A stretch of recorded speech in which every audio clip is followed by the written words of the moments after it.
Hello community, I hope this video finds you well. For this week's video, I'd like to talk about one of the fundamental shifts in somatic awakening when it comes to movement.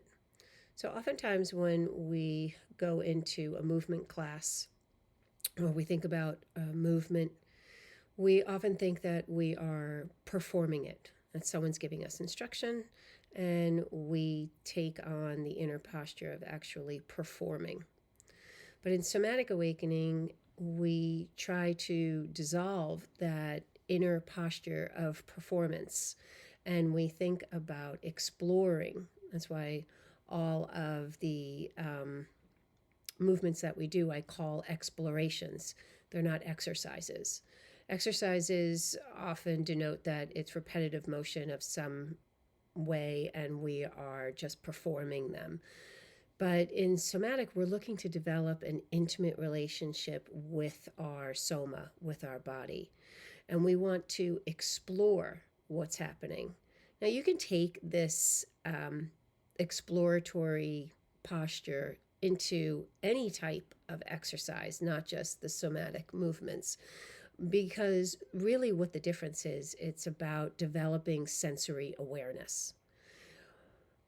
If you go through movement of exercise or a sport and you're just trying to perform, there's no sensory awareness at all. You're just trying to do what you were told. In essence, we're trying to be good. We're trying to repeat the movement that someone has taught us. But when we include sensory awareness in our movement, like we do in somatic awakening, we are exploring what's actually happening for us in that moment. And we are developing that inner posture of just being with what's there. And we start to dissolve this insistence to be good. And insistence is a larger dialogue or a larger discussion. But that's really what's happening. We are dissolving the insistence to perform and to be good. And instead, we are just allowing ourselves to be with what is and to develop a relationship of intimacy with ourselves without imposing demands and expectations. So as you can see how this could translate off the mat, the insistence to perform and to be good really comes from our programming, and it doesn't just have to do with movement.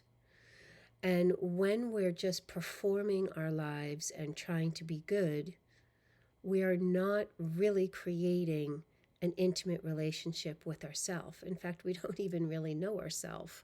We're just living out and performing our programming because we're just so used to being good. That top-down model that we've all been taught about putting all those shoulds and expectations on ourselves. So that's why I just love the somatic movement and how it translates off the mat into my life. So when we notice, and something to play with and something to bring into your week, is to really start to notice the insistence that you may have or you may feel in your own body or in your own mind. The insistence to think a certain way, the insistence to move in a certain way. And when we notice that insistence, it's not like we want to just stop, because we don't stop our programming. If we just think about stopping it, then we're buying into the old fix-it model. And we're not really learning anything. And what we really want to do is just simply notice it and get to know it. And just keep noticing it and start to think about dissolving the insistence or dissolving the conditioning and the programming. Because really all we are is that awareness, right? We're not our programming. We're not the top-down model that was put in us. It's in us, it's in our tissue, and that stricture does create the tension in our tissue. However, it's not us. All we are is awareness. And when we become aware, it brings us choice. And choice brings us the freedom. But we're not our behavior. We are not our thinking. We are not our programming. We are not our feelings. We are just the awareness of all those things. And that is freedom in and of itself. So I hope this video brought you some joy, and I hope it helped, and I'll see you next week.